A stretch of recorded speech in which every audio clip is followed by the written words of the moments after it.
Hello and welcome. This is Amhara Media Corporation and you are watching our Tuesday update live from Bahar, Ethiopia, and I am Fikra Dizodu. Stay with us. Ethiopian diaspora in South Africa, Africans and the Pan-Africanists have protested against the Western attempts to impose neo-colonialism on the continent. The protest has taken place on Monday in front of the U.S. Embassy and the European Union in Pretoria, South Africa. Sources told Ethiopian news agency that the rally was attended by Ethiopians and people of Ethiopian descent living in 9 states of South Africa, as well as South Africans living in the country and Pan-Africanists. It was indicated that leaders of the African National Congress and other political parties in the country, including Julius Malema Economic Freedom Fighters Party, have participated in the rally. At the rally, messages were sent against the West that they are imposing unwarranted pressure on Africa, including Ethiopia, to crumble the continent in the name of humanitarian aid, human rights and democracy. The world-renowned African-American artist Akon has joined #NoMoreMoment against the unjust Western intervention in Africa. The No More movement is created by Ethiopian and Eritrean activists with the objective to oppose the ongoing Western media disinformation campaign, economic warfare and diplomatic propaganda in Africa in general and the Horn of Africa in particular.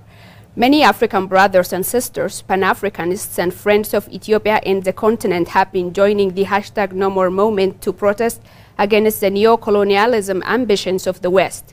The world-renowned African-American artist Akon announced that he has joined the movement in protest of Western intervention in Africa. In his latest message on social media, Akon said, "No more for the unjust Western intervention in the Horn of Africa in particular and Africa in general." Akon called on all concerned to defend Africa from neo-colonialism.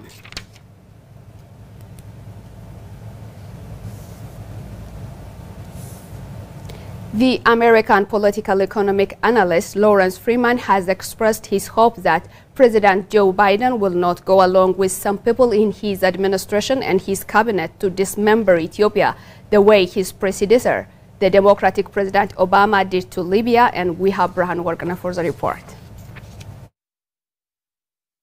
The political economic analyst for Africa told Ethiopian news agency noted that some Western countries, including the United States, are seemingly opening up the door for TPLF, a separatist group which has declared war on an elected government. However, Freeman said he hopes President Joe Biden will not go along with some people in his administration and his cabinet in attempting to dismember Ethiopia, one of the geopolitically important nations in the world. My hope that my president, Joe Biden, will not go along with some people in his administration and his cabinet and be involved in dismembering or attempting to dismember Ethiopia the way his predecessor, Democrat President Obama, did to Libya. I'm hoping we can prevent President Biden from doing that. I work very hard on that in the United States and when I come to Africa. Freeman strongly believes that the hostile approach towards Ethiopia and the policy coming from the United States and the State Department in particular is wrong. This is a challenging question because it's not just one reason. On the simplest level, you have a group of people in the Biden administration who have long-time ties to the TPLF. And they've worked with the TPLF and they support the TPLF. And they're all over the Biden administration. And they were the same group of people who were in the Obama administration who advocated the overthrow and assassination of President Gaddafi. Explaining why the United States administration is intensifying tremendous pressure on Ethiopia, the analyst responded that it is because of a group of people in the Biden administration who have long-time ties with the TPLF. They're actually undermining Ethiopia in the current policy. For example, by suggesting the removal of Ethiopia from AGOA, is directly harming the citizens of Ethiopia. The tacit support for the TPLF is harming the people of Ethiopia, and it's harming Africa, because Ethiopia is a long-time nation state, has a rich history. The modern history goes back to the Battle of Adwa in 1896. The Analyst elaborated, allowing TPLF, which is a separatist group that has launched attacks on the federal government, is undermining the sovereignty of Ethiopia as well as the sovereignty of all African nations. By supporting this ethnic separatist movement, the TPLF, which has declared war on an elected government, they are opening up the door for other separatist groups all over Africa, and there's hundreds of them, to launch attacks on their government. This is an attack on the Ethiopian sovereign nation state, and implicitly it's an attack on all African nation states, and it has to end. Instead, the political economic analyst for Africa, Lawrence Freeman, urged America and its Western allies to advocate a policy of development on how to assist African nations to increase their ability to grow their economies and improve the standard of living of citizens. Likewise, the well-known American political economic analyst for Africa, Lawrence Freeman, said the Western media falsehoods and disinformation about Ethiopia are intentionally designed to mislead the population and thinking in a way that contradicts the reality. And we have Ababa Brahane for the report. Following his arrival in Addis Ababa this morning, the American analyst with over 30 years of experience on Africa noted that the media, the U.S. State Department and the countries of Europe are conducting what he called psychological warfare. In an exclusive interview with Ethiopian news agency, Freeman said the media outlets flooded the globe and their country with scary false information. And they were basically trying to create fear and disorganization in the minds of the Ethiopian people and in the rest of the world. And when I got on the plane to come here, my government was already saying, don't go to Addis. Now, they know that's not true, just like anybody in Addis knows it. The restaurants are open, the bars are open, hotels are functioning, children are on the street. The airport our plane was near capacity full. The airport is functioning. So none of what the media and the State Department and the French State Department are saying. According to him, the US and other Western countries are pretending that peace and security is deteriorating in Ethiopia. They are falsely pushing their citizens for evacuation from Ethiopia. Freeman criticized the U.S. ambassador to Ethiopia, Geta Pasi, who knows the reality in Ethiopia, for not speaking out that the media and Western countries have been falsely creating frustration. And the ambassador here in Washington, the Washington ambassador here in Addis, she knows it's not true because she sees the same thing I see. But she's being told to say, oh, we have a serious crisis, we have to evacuate, we're not going, and then of course the State Department comes out and says we're not going to have another Afghanistan. It's an absurd relation to compare Ethiopia to Afghanistan. This is all part of psychological warfare to weaken the morale, weaken the resolve of the Ethiopian government to fight for its national sovereignty. None of it's true. They know it's not true. As a result, the disinformation is all part of a psychological warfare waged against the entire Ethiopian people and weaken the morale of the Ethiopian government, which is fighting for national sovereignty. The analyst pointed out that reports that have been disseminated by the media are not true and they are just issuing falsehoods and disinformation. Freeman underscored that this is not about misinformation, but information intentionally designed to mislead the population and thinking in a way that contradicts the reality. They're issuing these media falsehoods and disinformation. See, it's not misinformation, it's disinformation. It's intentionally designed to lead the population in thinking in a way that is contrary to reality. This is Amhara Media Corporation, and you are watching our Tuesday update. Stay tuned. President of the Ethiopian World Federation Incorporated, a Pan-African organization among the Rastafari in Jamaica, said black people need Ethiopia to be stable because if Ethiopia is not stable, the whole continent is lost. Let's get more from the report. In an exclusive interview with Ethiopian news agency, Ethiopian World Federation Incorporated President Kip Ziki said they are doing protests and working hard to bring about peace in Ethiopia as black people need Ethiopia to be stable. He added that the whole continent is lost if Ethiopia is not stable. According to him, the world is behind Ethiopia and the few that think they will conquer the world are under false illusion. Ziki stated that Ethiopians had defended their country from foreign invasions and it is the only free country in the world for black people. So the black people of the world are behind the unity of Ethiopia. He underscored that Africans need to struggle against foreign intervention as this will lead to the breakdown of the whole continent. We have seen a lot of demonstrations going on around the world, which is unprecedented. We never seen something like this before. The support that Ethiopia is getting around the world shows that the black peoples of the world stands with Ethiopia. Ethiopian World Federation Incorporated Deputy Country Representative Amhara King said on his part that Ethiopia has to defend not only its integrity, but the integrity of the whole race of black people. Some Westerners are trying to disunite and to dismember Ethiopia in the continent of Africa, he stated, adding that what they are defending is for unity and integrity. King noted that he has been fooled and tricked by the Western-controlled media that is now attacking Ethiopia. He elaborated that this propaganda and misinformation war that is being angled and focuses on Ethiopia is designed to break the unity. The West, the evil partners of this world, are trying to dismember Africa and put it back into slavery.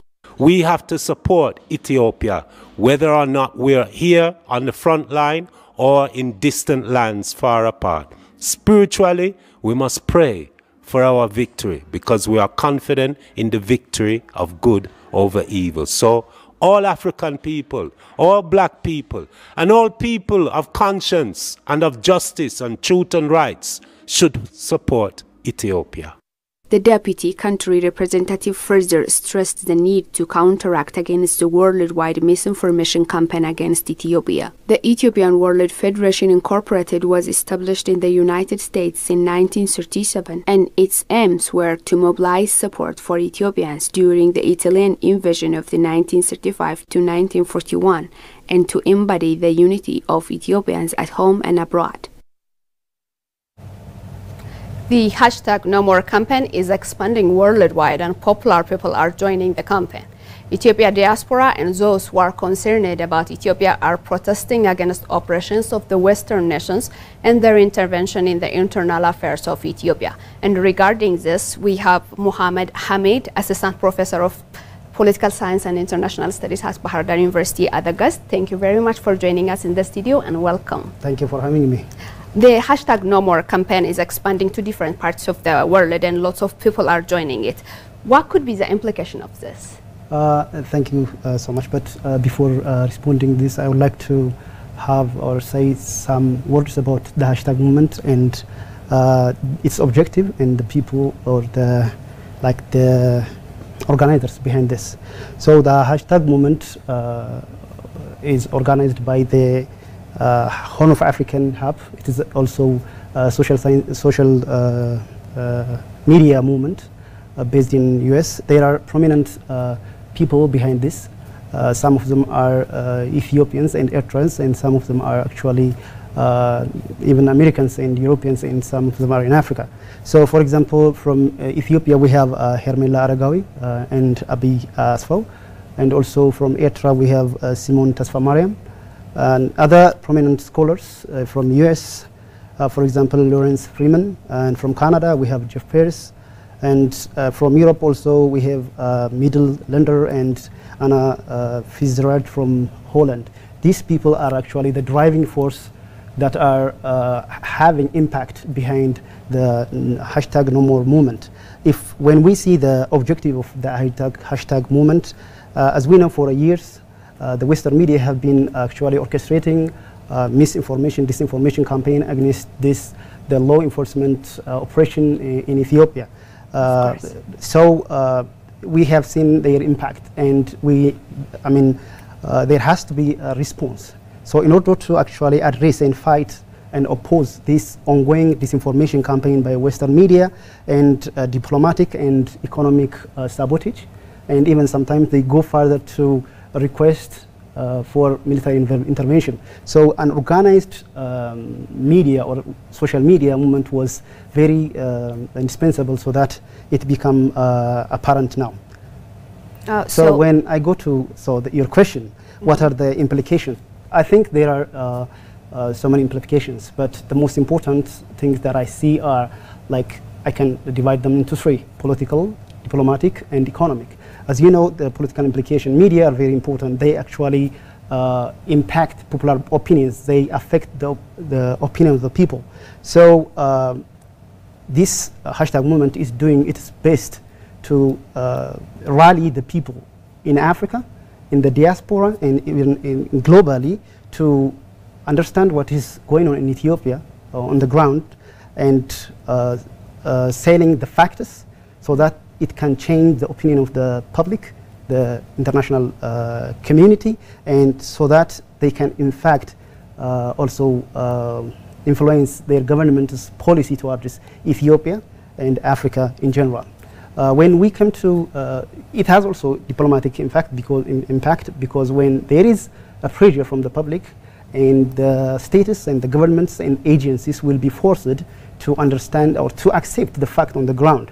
When we came to the economic implications, as you know, the whole this sabotage was in order to weaken Ethiopia economically by, in fact, creating a kind of hypothetical history and chaotic environment, or saying that there is chaos in Ethiopia, so that investors, business people to leave Ethiopia. So having this movement on board, we are actually, or the movement is creating or the movement is in fact showing the facts on the ground, so that this is in fact a false information and the false rhetoric and narration. So both political, diplomatic, and economic benefits or implications are interlinked. Yes. So do you think that the expansion of the campaign to different parts will have an influencing power? Of course. I hope it will have, it will make states to reconsider their decisions regard to the conditions in Ethiopia, the war in Ethiopia, and their decision. Because we have seen there has been sanctions economic sanctions by the US on Ethiopia and Eritrea. And so this kind of campaigns can have an influencing power in changing their policy and their decision towards Ethiopia. Okay, so what is your expectation about the outcome of the campaign? What should we expect? Yeah, my expectation is that in the near future, the world will understand what is in the ground, the realities in Ethiopia, and we are in fact fighting a terrorist group, and we are not fighting each other. So that this fight is also not an Ethiopian fight only, because this fight is a fight on anti-colonialism and imperialism, and it is a Pan-African movement. It is in fact a new way of defending our nation like Adwa. So hopefully in the near future, these nations, agencies will understand that the world is behind Ethiopia, and Africa is behind Ethiopia, so that their policy should be in fact reconsidered in the near future, and hopefully they will reconsider it. So Ethiopia is fighting against the neo-colonialism of the new future? Of course. And all the African countries are with it? Yeah, should rally behind it. So is there anything that you wanted to add regarding the campaign? Yes, I would like to say that I think media at this time, especially social media, has an impact, and we have seen what happened in our country for the last year. So we shouldn't sit idle.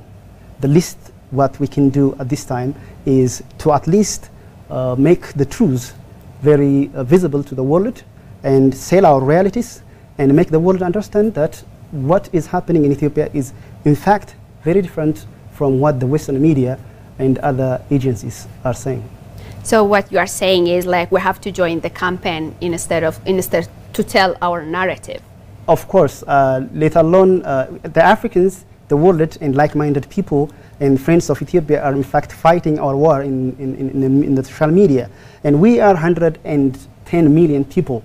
We can actually make a change. We can actually do something in participating in making ourselves in this movement and make the world understand our truths and our realities in Ethiopia. So Mohammed Hamid, Assistant Professor of Political Science and International Studies at Bahar Dar University, thank you very much for joining us in the studio today. Thank you for having me. This is all we got for today. I am Fikrati Zodu and you were watching Amhara Media Corporation. Goodbye and have a nice time.